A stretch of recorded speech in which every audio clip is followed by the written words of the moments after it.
Hey gang, as you know, this is Craig Gray, and we're on a live stream today, and we're talking about a couple things. We're going to talk about the Peace Walker framework and kind of what it entails, and then we're going to have some questions and answers. I had a number of people write in some questions, both members of the inner circle and also just, I think, general folks who are curious. So I'll answer those, and then who's ever on the call tonight, you can ask some questions too, and I'll do my best to answer them. So first off, welcome aboard. Appreciate you taking the time to join me. I know sometimes it's so hard. I mean, what time do you do this? What day do you do this? When's going to be convenient for everybody? So keep in mind that's why we're recording it. So whether you're live today watching it and maybe you want to watch it again, or you got to buzz out early for whatever reason, it will be posted up on the site, on our private site on the network. And then also, if you are joining me remotely and you didn't get a chance to join us live, that's exactly why we record them. So there you go. You can always forward me the questions later. So what I hope for you to walk away today with is, well, you probably have heard me if you read my almost daily emails or listen to my podcasts or even come into to our local academy classes. What is all this hubbub about the Peace Walker approach? What is that? So we're going to go over a framework a little bit of what that entails and also, some things that you can walk away with tonight that you could use readily, like right now. But also just the framework itself is beneficial to understand a framework when you are dealing with conflict, dealing with people in general, dealing with yourself.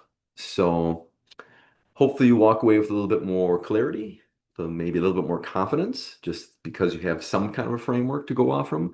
Hopefully a framework that you can start to develop some peace inside of you and power too. It's not just about being peaceful and crunching granolas and hugging trees. It's also about having some power. And power, really, the biggest and most amount of power that you have is over yourself. And that's a huge thing to cultivate and to understand that this type of power that we're talking about, you can only give away. People can't take it. So, all right. So if you happen to read my almost daily email about rhythm, so I talked a little bit about rhythm, that everything has rhythm, right? Life has rhythm. Our day-to-day activities typically have a rhythm. We know when we're out of it, right? When things aren't in sync. Our work probably has a rhythm to it. Your relationships have a rhythm to it. Your training should have a rhythm to it. And conflict, violence absolutely has a rhythm to it. So understanding how rhythms work, and rhythm really is nothing more than a pattern. It's a pattern that repeats itself. And if you have the skills to recognize the patterns, which means, believe it or not, you have to not be overwhelmed by the patterns that you developed inside of yourself. That's a lot of things that people never realize, especially like when they come into the academy and they want to learn how to protect themselves. And what they don't realize is they've developed a bunch of habits that is challenging to overcome to be able to manage conflict and violence more effectively. Because the other funny part is we're not just talking about conflict and violence. We're really talking about how you operate in life, how you deal with conflict inside of you, how you deal with your relationships, how you present yourself to the world, all this stuff, which, very little of it has to do with punching, kicking, and choking people out like you practice in martial arts. That's fun to practice. It's not really fun in real time, under real circumstances. But in practice, if you dig it, it's fun. That's kind of the tip of the iceberg that everybody likes to do. The problem that happens though is most people who come into a martial arts academy, at least mine anyways, a lot of times, I would say 90% of the times they want to learn to protect themselves. And one of the problems is that most people don't stick around long enough to even accomplish that goal, unfortunately. Most people never walk in the door. But of the people who walk in the door and join like an intro class, most of them drop out. And this is just not my academy. This is national statistics. And trust me, I'm not trying to brag, but I've been in this industry a long time. more than a lifetime for most people. I've been teaching for over 35 years. I've been training for going on 50 years. I started when I was a wee little thing. My dad was a Marine. And, I've seen literally thousands of people come in and out of training to varying degrees of proficiency. And unfortunately, most of them never make it past an intro type of a program. And the ones who do, um, you're talking about probably 10, 15%. So what happens to the other 85% of the people? And I'll be honest too, not everything about protecting yourself and living this this powerful life and learning how to deal with conflict more effectively and all this, not all of this comes out of just martial arts training. Matter of fact, very little of it comes out of martial arts training in and of itself. If you take it from the practical standpoint, martial arts training really is on the nth degree of your conflict management skills. However, it's the alpha and the omega. Part of it is learning how to be confident and clear inside of yourself. And oftentimes, learning how to physically protect yourself can really help you with that. As long as you have the right mentorship. If you don't have the right mentorship, it's just out thug the thug mentality and it turns into just violence. Um, Luckily, you don't have to just go up and get this from me. There's a lot of really good teachers out there who are clear about what they're protecting and how to go about doing that. And the journey to gain proficiency really includes and is indicative of the journey that you take as a person to transform into like the best you that you can be, this confident, clear human being who understands who they are and what they can do in circumstances to make conflict an opportunity. Um, so the idea really what I was talking about today about rhythm is, do you have the clarity to recognize it? Again, you got to kind of overcome your own biases and your own conflicts. But, are you quiet inside of yourself enough to see a pattern and go, oh, well, that's a pattern. This is how this is working. You kind of feel it. You think conflict or, people going in situations to where there's potential for conflict or violence, but understanding and recognizing those clues. It doesn't even have to be that, right? It can be I don't know, you're a businessman and you're trying to get a business deal. So you have a board meeting or something, and can you get the rhythm of the room and what people are kind of what that vibe is so you can speak to them and show them what the benefits would be for them. Meet them where they're at and then take them where you want to go. Um, so if you can understand this idea of rhythm and the perspective of it, recognize it. And a lot of that recognition is not just seeing, but feeling it. And have the skills to kind of meet it where it's at. Now, meeting it where it's at doesn't mean being it. For instance, maybe you've been in a situation, I know I've been in a few, where it was dangerous and dealing with people who maybe were very angry or conflictive or they wanted to rob me or whatever. Meeting them where they're at doesn't mean being a criminal too. It doesn't mean, being super hot-headed and equally angry as well. What it means to be is, empathy. It's like, hey, I can understand, I don't agree with, but I can understand where you're at. Um, and understanding also the severity, greater or lesser, of the circumstance. Can you read people? Can you read situations? So meeting that rhythm where it's at, and then either one or two things. Have the skill to either alter it somehow, influence it, or ride it like surfing a wave. Because sometimes there is no altering it. There's only, you navigating you on how to ride that wave.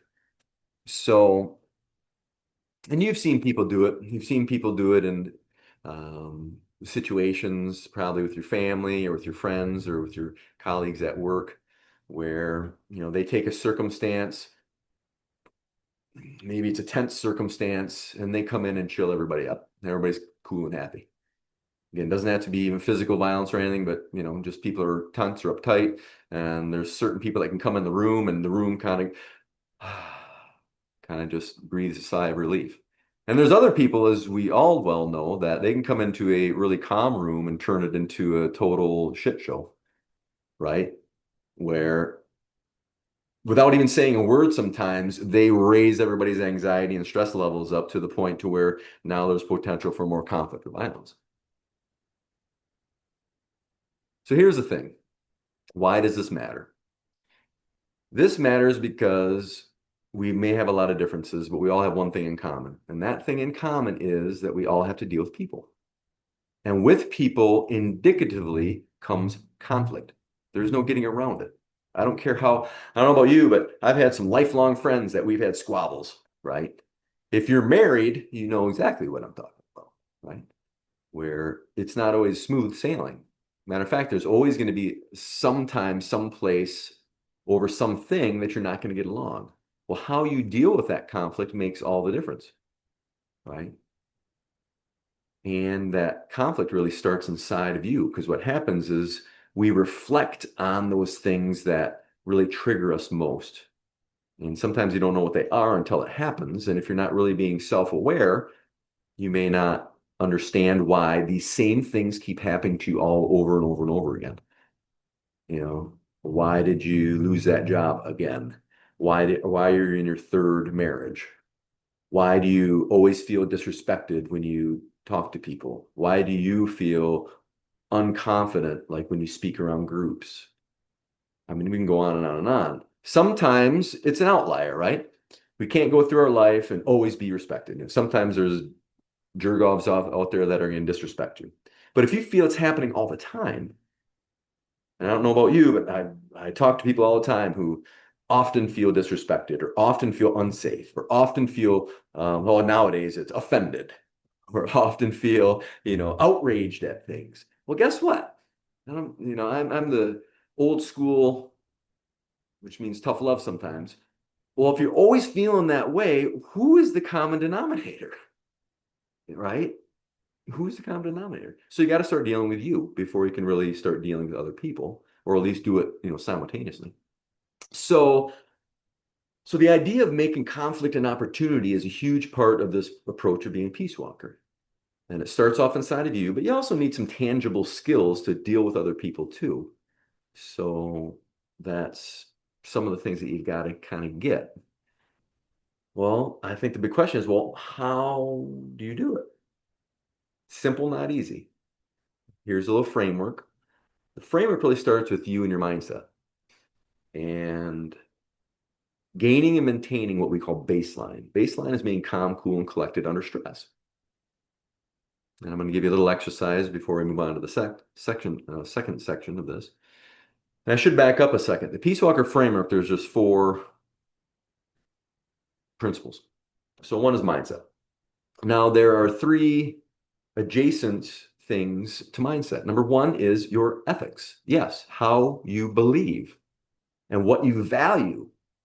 And it's very simple, and I don't have time to go into it. There's a simple elegance to it. It's life. Things should point to and point your direction in this idea that life is precious. And if it's not serving, if your actions and words are not serving this idea of life in some way, in a positive way, you're probably off track a little bit. Now, when it comes to conflict, again, it's not just about being granola crunchy and tree huggy and all this kind of stuff. You have to have some solid skills if you're dealing with people under conflict and stress. Maybe you're a manager and you have to, make sure performance levels are where they need to be and the clients are getting what they want and people are dealing with one another in a reasonable way. Sometimes you have to discipline people. Sometimes you have to dismiss people. If you're in other circumstances, you may have to hurt somebody physically. And sometimes under certain circumstances, hopefully rare, but you might have to take a life. So you have to have the capacity to separate two things from that in regards to your ethics. Number one is the sanctity of human life, but separate it out from people's behaviors. Deal appropriately with their behaviors if you have to. If you don't have to, just walk away and fight a different day. But if you do, how do you deal with those behaviors, but separate them out from the sanctity of the individual's life? right? If you had to fire somebody, it's not because they're a piece of poop and you're almighty. It's maybe they're just, they're not doing something that's conducive for the health of their profession or sometimes even themselves. Usually they go hand in hand, right? So when it comes to ethics, the idea is that life has value. Life is precious. But we have to also separate someone's behavior from their value as a human being. Deal appropriately with the behavior while you are respecting the individual. And we try to go to most good, least harm. Because in some circumstances, it's not most good, no harm. Sometimes people need to be harmed. They need to be detained, arrested, dismissed. Kids need detention sometimes or need to be, suspended. You need to lay down strong boundaries sometimes or sever relationships altogether sometimes because they're unhealthy. But you're not doing it because you're any better than them. You're just doing it because their actions aren't conducive to the health of everybody. So that's a huge determinant. Second thing is of mindset is your identity. You are a protector. That is your second deepest identity, and I'll prove it to you. You may have watched this today or came aboard live today to learn this idea of personal protection. So you want to protect yourself more. Maybe you come to the academy because you want to learn how to protect yourself. So that inclination to protect yourself is pretty strong. But I want you to think of, is there anybody in your life that you would protect over your own safety? Can you think of anyone in your life that you would put yourself at risk, physically or otherwise, to help and to save and to assist in some way? And I know I have several people that I would do that for. Matter of fact, there's professionals out there every day, and sometimes just citizens every day, that go out there and protect people they don't even like or don't even know, put themselves in danger. Because this inclination of us protecting other people, believe it or not, is a little bit stronger than even protecting ourselves. A little bit. It's like 49% me and mine, and 51% others that I don't know and sometimes don't even like. It doesn't take much to sway that scale. Like if you're under emotions or you have a really strong relative belief system that, everybody aside from your group is bad, that can be altered, right? To where you are protecting you and your own more than just others. So again, all these concepts, we go into greater detail because they're kind of deep, but they're important because it's these things, your ethics and your belief of who you are determine how you act, especially under stress. So if you've never thought about it, or you thought about it in the wrong way, that's not conducive to everybody, but only conducive to you and your small group of people, well, guess what? You have a much higher percentage of creating or escalating conflict or dealing with it in the wrong way that is not going to have a good outcome necessarily. So the final aspect of mindset is attitude. What is your attitude in the moment? Are you able to remain baseline? Are you going to point to most good, least harm for everybody? Are you able to stay calm, cool, and collected and use conflict as an opportunity to figure out the problem? Because if you're not, you're gonna struggle with the right mindset. So, as promised, a lot of baseline deals with your breathing, and we call it tactical grounding. So here's a really simple exercise that you can use anytime that you feel your emotions jazz up. It could be fear, it could be anger, it could be stress, but it's done in the moment. And number one is obviously to realize that something's going on, you're triggered in some way. So I want you to relax and sit or stand up straight. So you can do that right now with me. Just sit up straight, adjust your posture, relax, and take a deep breath, preferably from your belly, right? So the next thing what I want you to do is have a positive mindset. Think of, I can do this. I can get through this. I can handle this rather than, oh crap, I want to kill this guy or, oh crap, this is BS. I'm sick of dealing with this stuff. I've dealt with it all the time. And here's one more time this student went off on me. One more time that, my client wanted unreasonable things. So you don't want to think negative thoughts at this point in time. You want to think positively. Not Pollyanna, but positively. Like, I can get through this. There's nothing in life that I can't get through, right? whether it's myself or me getting help from someone. And then the third thing is, being that it's in the moment, you got to put your game face on. So if you need to look empathetic, you better do so. If you need to look serious, you better need to do, or you need to do that too. Whatever it is that you need to put on the right face in the situation, you better do that, right? So this this also means, if someone just asks you a question that you've heard a million times, a stupid question, and you roll your eyes, but you're saying the right stuff, that ain't gonna fly, right? It's gonna escalate the circumstance. So tactical grounding is a huge part of baseline. So once again, you're going to recognize something's happening and you are going to relax, sit up straight, take a deep breath or three, right? Good positive mental dialogue. You got this. And then finally, put your game face on, get ready to play whatever game you need to play to figure out the situation. So that is the first principle of Peace Walker framework. Second is awareness. And that is simply be aware of yourself, be aware of others, and be aware of the situational environment, which isn't always physical. Like this is a situational environment, right? We're online, we're not live.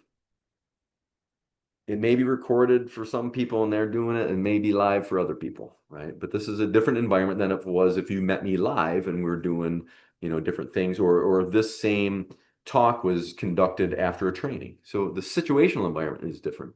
Just like a situational environment of you at work or at school or at home or in public is different. Online is different than live. In a library is different than, in the middle of a big party. So understand these things. Now, my kind of tip, trick, and tactic for you with awareness is number one is be curious. Be curious about the things around you. Be curious about the things that are happening inside of you. And then look for the patterns again. Look for what is out of place. Like I used to travel a lot. I don't travel as much anymore, but pre-COVID, I traveled a lot for work and pleasure, but a lot of work. And I would sometimes be doing security details, bodyguard work with people and organizations and in other cultures. And especially back before the Google days, you couldn't just look things up. So what I would do is I would look around and kind of get, well, what looks to be the benchmark for people interacting? And then what looks out of place? Very simply, here's one for you, very simply. It's a 95-degree day. Maybe you're at church. Some dude walks in with a big down-filled jacket from neck to ankles. That's a little out of place, right? So it's something to go, that's interesting. Let's pay attention to that. It doesn't mean necessarily tackle them and, put two in the chest and one on the head, but it does mean pay attention. Pay attention for the things that look out of place. This is once again this idea of rhythm. Like, I used to be a musician. I used to play out for a living. So not for like a living, hobby living, but I'd get paid sometimes. And sometimes I'd get a little off track during the night or a song or something. And if I'm playing something that doesn't track with the song, I better change, right? I better change what I'm doing. So you're always looking for patterns. So the next thing is influence. Influence is about your presence. How do you present yourself to the world? Influence is about your nonverbal cues, your tone, your facial expressions, your eye contact, all these different things, including body language. And then obviously your ability to influence verbally. What you say does matter. How you say it does matter. How you hold your presence in the space around you does matter. Now, one of the things when we're talking about physical self-defense, one of the good things about learning martial arts, no matter if you're in for a brief period or a longer period, you tend to start presenting yourself differently to the world. People who are looking to take advantage of others are looking typically for easier targets. They're not looking for a hard target. They're looking for easy targets.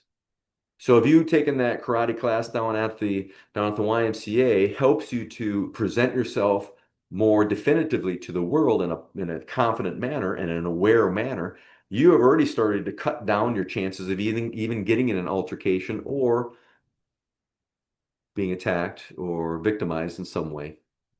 Is it any guarantee? No, it's not. It's no more of a guarantee than as putting your seatbelt is in your car, avoiding accidents or surviving accidents or not being killed in one, right? But it's a good way of not preventing an accident from happening, but having safety measures in case one should. So your presence is huge when it comes to deterring conflict and violence. Oftentimes, what we don't realize is that we don't know enough of our own tendencies. So many people are either gun ho, right? They're part of the problem, or they're gun shy. They're part of the problem in a different way. Right? So you want to find that balance point. And that's really more in social environments, right? You can become part of the problem if you're too aggressive and you don't know it, too selfish if you don't know it. Maybe you don't interact as well as you'd like with people, but you're not really aware of it. Or you're too gun shy, meaning that, you kind of allow people who would take advantage to kind of act, you're like a magnet for them. Because a lot of this happens very naturally. People learn to take advantage of people they can very naturally. Some people do it very intentionally and overtly. Other people just do it because they've learned how to do it ever since they were children. Same thing with more, if you want to say, severe assaults and like robberies and all these types of things. Typically, they're processes of opportunity.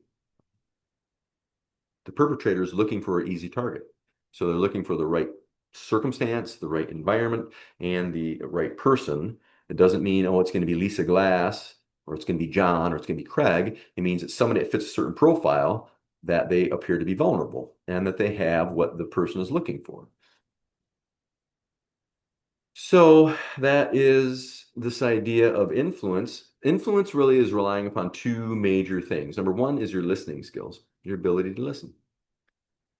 We have a whole protocol for that in our programs, but just listening.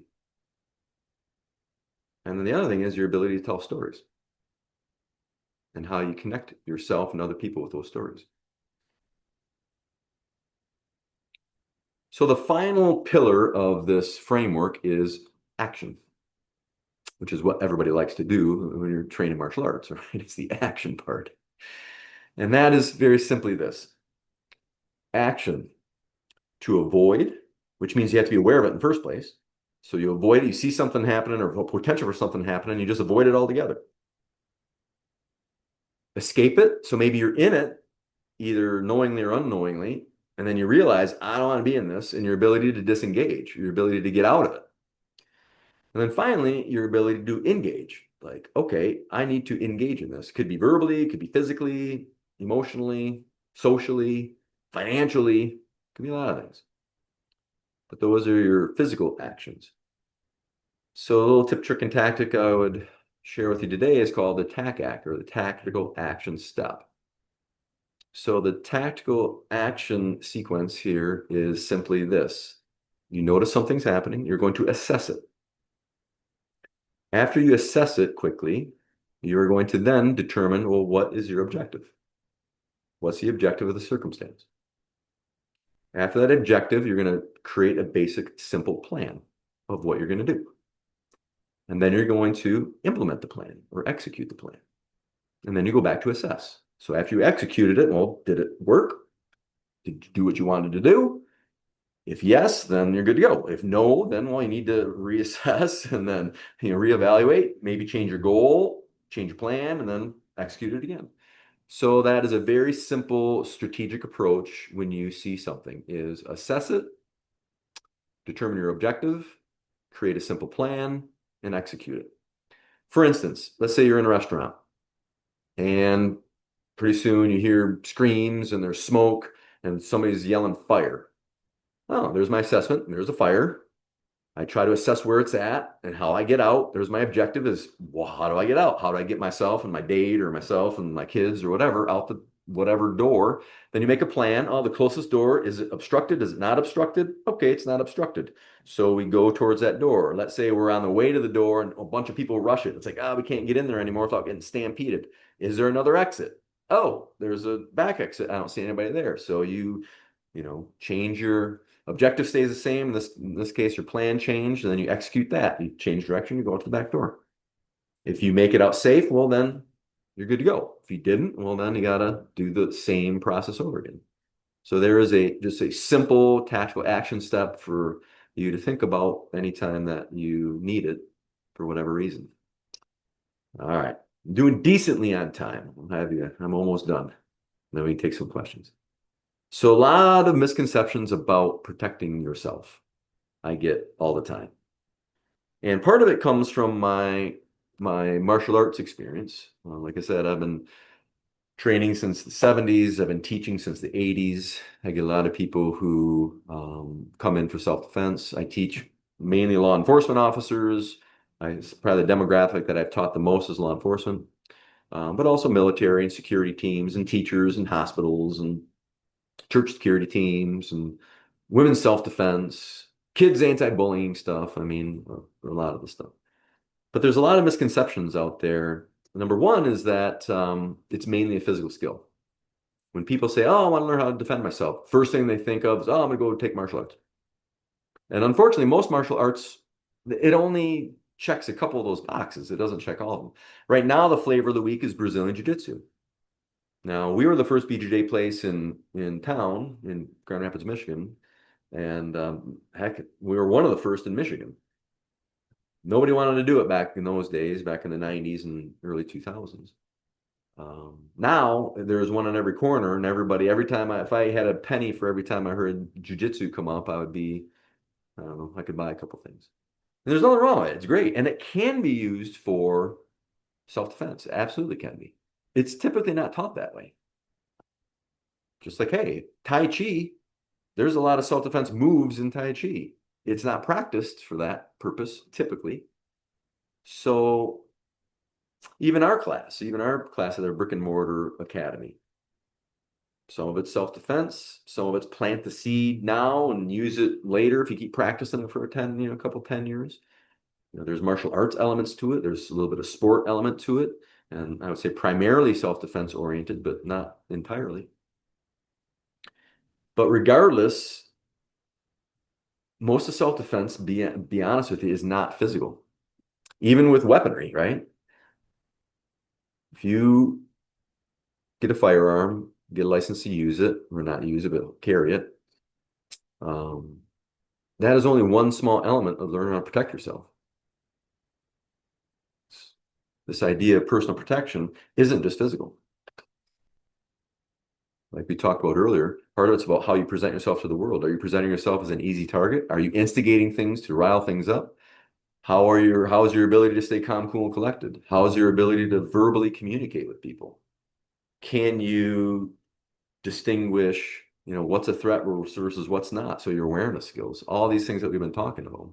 So you need to understand what the bigger picture is of violence. If you look at what conflict and violence is, most of it isn't physical either. And the stuff that is physical, typically, unlike the situation that happened on that was a train and was it the Carolinas when that gal a couple of days ago got stabbed to death. That was totally unprovoked. She really didn't have any, aside from like maybe profiling the circumstance and sitting someplace else. It was random, very, very random. That rarely happens. Typically, there's a lead up. Typically, there are different indicators that are a little bit more obvious. Not always, but typically.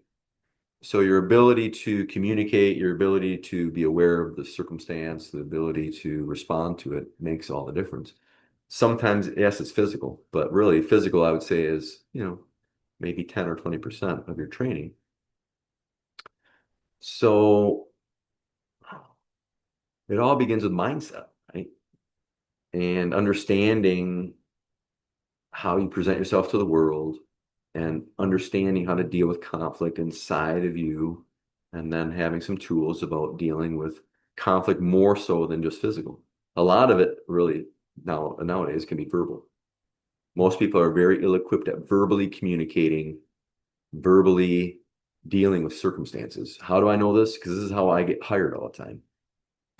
Even in corporate world nowadays, if you can have skills for conflict communications, you have a superpower nowadays. Most people avoid conflict, and that's fine if you can, but sometimes you need to address the conflicts, like at work and stuff, before they blow up into something bigger. So how do you communicate? A lot of people don't really know how to communicate properly. And communications isn't just about like this tennis match where I lob the ball to you, the conversation, and then you answer and lob it back to me and kind of this back and forth.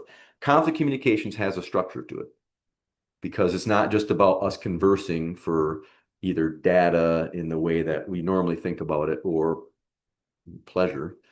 It's about there's strategic checkpoints that you need to cover because you're trying to determine a few things. So understanding what that system is incredibly important for negotiations, de-escalation, and for conflict communications. If you're trying to persuade somebody to do something under not under sales necessarily, but under a conflict of interest. So your skills need to be well-rounded. Think of a lifeguard versus an Olympic swimmer. You may have heard me tell that story. But basically, both of them swim, but they have very different objectives of what they're trying to accomplish, right? An Olympic swimmer is trying to win the race. The lifeguard is trying to save lives. They both have to be strong swimmers, but in different ways. And the Olympic swimmer only needs a couple skills. The lifeguard needs a lot of skills. Leadership skills, the ability to administer, first aid and CPR, the ability to read weather patterns if you're a lifeguard in open water, the ability to, tread water with other people. I mean, all these a whole list of things that you need to be good at, one of which is swimming. So if you think about learning to protect yourself, whether it's martial arts or shooting or you're using some type of a weapon, that's your one thing, but what about all the other things, right? What about your leadership skills? What about your communication skills? What about your ability to stay calm, cool, collected under that type of stress? What about your awareness skills? All these different aspects. So you need to be well-rounded. Even if it is in the physical realm, you need to be well-rounded, right? Learning how to protect yourself is different than learning how to protect others. I speak from a bodyguard. Different tactics, different physical tactics that I need to do and I can do if I'm protecting myself or if I'm protecting somebody else. I'm more limited in different ways. When I'm teaching security personnel, it's a different objective than I'm teaching someone self-defense. Different objective. If I'm teaching a law enforcement officer, different objective yet. And other things that come into mind, right? For instance, they open carry, so they're always bringing a weapon to the fight. So how to retain that weapon? You need measures that are controlling the situation and maybe getting the person to handcuffing position, which is very different than, just hitting them over self-defense if it's if they're going for your gun or something. And then obviously military has different objectives yet. So even under the physical elements of learning how to protect yourself, there are a lot of differences, right? So it's not just about, oh, I need to learn MMA because that's what I think a fight looks like. Well, maybe sometimes. Or I need to learn weapons because I'm going to use a knife for physical self-defense skill. Okay, well, that's a lethal weapon that it can only be used under certain circumstances, very limited circumstances. Or, hey, I'm going to go get my CPL and get a gun, and that's how I'm going to protect myself. Well, yeah, again, under very, very certain circumstances, limited, very limited in the spectrum of conflict and violence. And then you got to understand all your legalities and all that kind of thing too with any of this stuff when you're talking in real life. It's not just about the skill of doing it, but you've got to know when to do it. Is it appropriate morally, ethically, and legally? And then what about the aftermath? So there you go. So I think the big end of the story is this idea of living a peace walker lifestyle is balancing out the conflicts inside of you as well as the conflicts around you, and having the skills and tools to do so. One of which is a physical self-defense skill, but that's not all of them. And it's not just about learning to protect yourself in the idea that most people think, like, oh, I don't want to get mugged, or oh, I don't want to get raped or killed. That's one category. But we protect ourselves and others all the time, emotionally, psychologically, financially sometimes. Yes, physically as well. But how do you do that more effectively? So you can live a much more clear, confident, courageous, powerful, peaceful life. So yes, in the Peace Walker program, there's martial arts there, but it's not all martial arts course. Just like at the academy, yeah, we mainly train physical stuff, but we have conversations and frameworks of the other. So there you go. Do you two have any questions that you'd like to ask? I have some here, but I'll get yours first. Good to go? Anything? Nothing? All right. So here are some of the questions that I had from our community members. Number one is, we're not really in any order, but what is the best martial arts system for self-defense? And my answer to that is the one I teach. Of course, that's the one that's best. Otherwise, I wouldn't be doing it. And I teach professionals.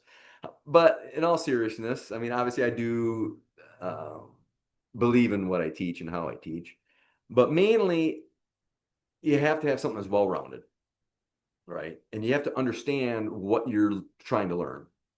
What do you want to learn? You're a cop and you're worried about arresting people, or are you just, a random person who just wants to feel more confident and safe and know what to do if things happen to where it becomes physical in some way?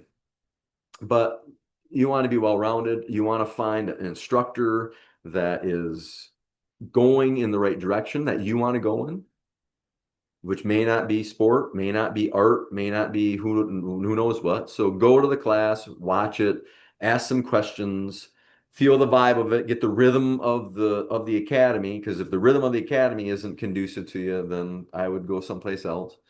But make sure that they're training the things that you want to train. Don't get sucked up into the current of what's popular today, whatever it is today, right?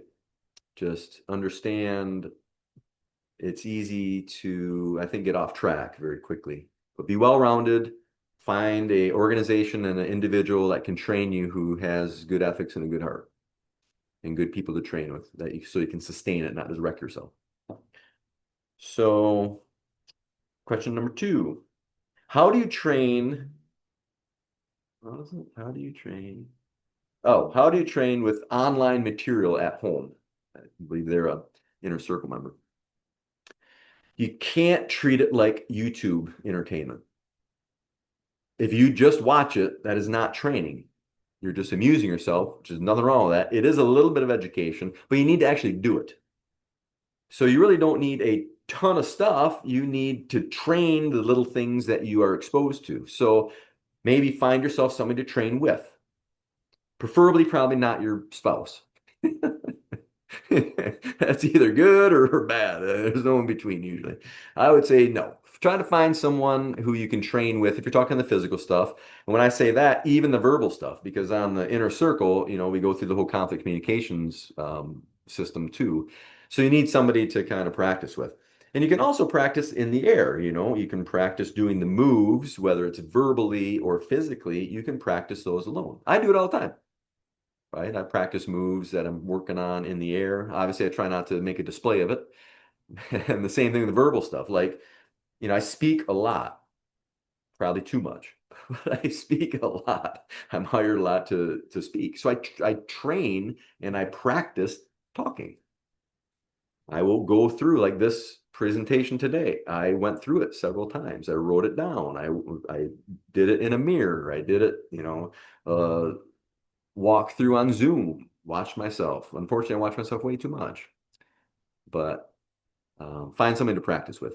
Take it a step at a time and actually train it and actually practice it. And then finally, like if you're on the inner circle, that's why you're on the membership. So you can ask me questions. We have people that will send me videos and I'll critique them and give them information and give them feedback. But don't be stingy with your questions. That's why you're on the membership. So those are my suggestions.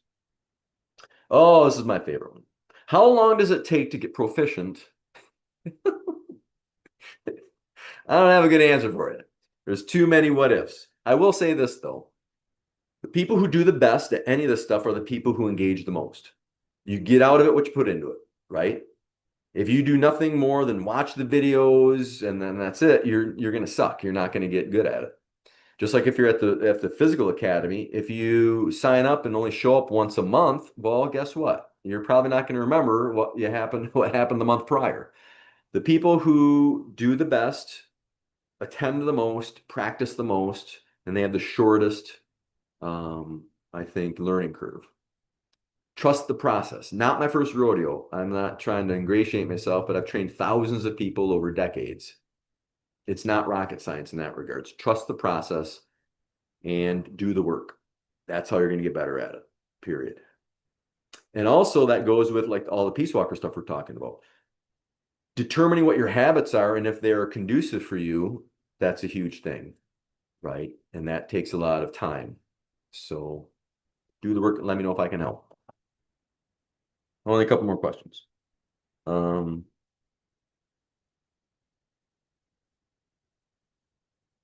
oh, can I learn this at the academy? So they're academy member. Some of it, but that's why I put together a whole Peace Walker program because there's too much information, not just information, there's too much work that you got to do that's more than just a discussion. Like this is great because you can kind of get an idea of it, but you really got to do the work. So there's things you actually have to do in order to transform your skills. So the answer really is no, you cannot learn the Peace Walker stuff only at the academy. You need to take a Peace Walker course. All right, two more. I thought I said that before, but I can't read my writing. Sorry. Oh, this one's gonna be hard online, at least with this. Can you explain framing better? So, so John, just so you know, so framing is a concept for physical stuff, typically. I mean, granted, you can use the concepts for other things, but they're talking about when a weapon, empty hand versus a weapon. So first, understand that the person with the weapon has the advantage. That's right. The person with the weapon has the advantage. Never forget that. So try to walk your way out of it, try to avoid it if you can, try to talk your way out of it if you can, right? And then only in the circumstance to where you think the best case for survival is going physical, that then you might choose to do that. Otherwise, just try to avoid it. You know, if you're being robbed, just give the person your money. You can't get a new you can get new stuff. I know it pisses you off, but just limit the time of engagement.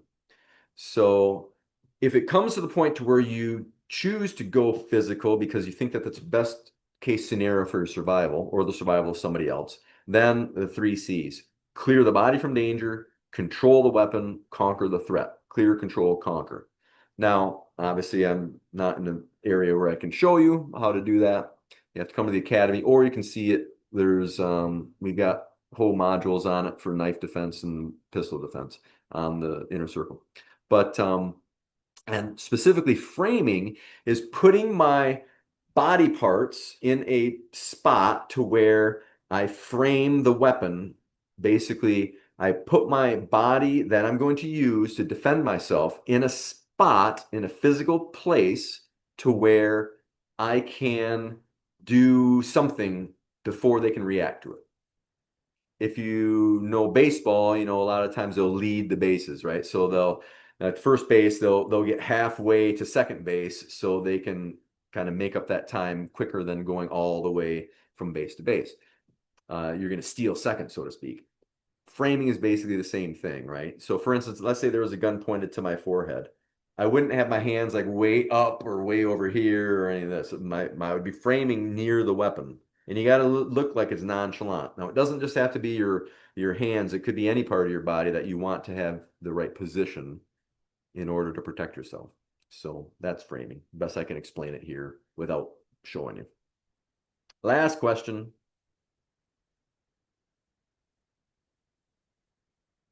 Oh, what's the difference between Peace Walker Inner Circle and Peace Walker Evolution? So Inner Circle is our membership. It is a paid membership, premium membership, where you can get the system, the Peace Walker system, and then you get all the modules and courses that are on it. You get coaching that's like this online. You get access to the community. I do weekly-ish updates, usually weekly updates on the site with new material. I keep uploading new stuff, but there's thousands of videos and dozens of courses and all that. And then live streams like this for coaching, the community, trying to think what else. There's a few bonuses in there too, but it's an ongoing, way of either gaining the knowledge or kind of sustaining the knowledge and the connection. Peace Walker Evolution is a course that's a basically it's a 6-week course, 5-week online course that it's curated. There's a daily lesson, and then you also get weekly live Zoom coaching calls where we go over questions and kind of deepen and broaden the knowledge that you learned that week.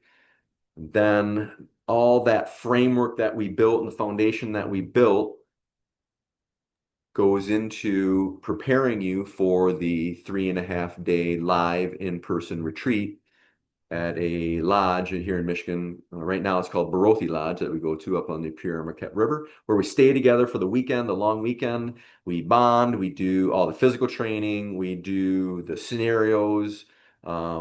That, be honest with you, is like the fastest way of transformation. It's by hands down. It is a premium program, so it is not cheap, but overall, it's really there's a huge amount of value there for your transformation and everything that you do in your life. So the inner circle is the ongoing membership, and then the evolution is the course. It's the course, premium course. There you go.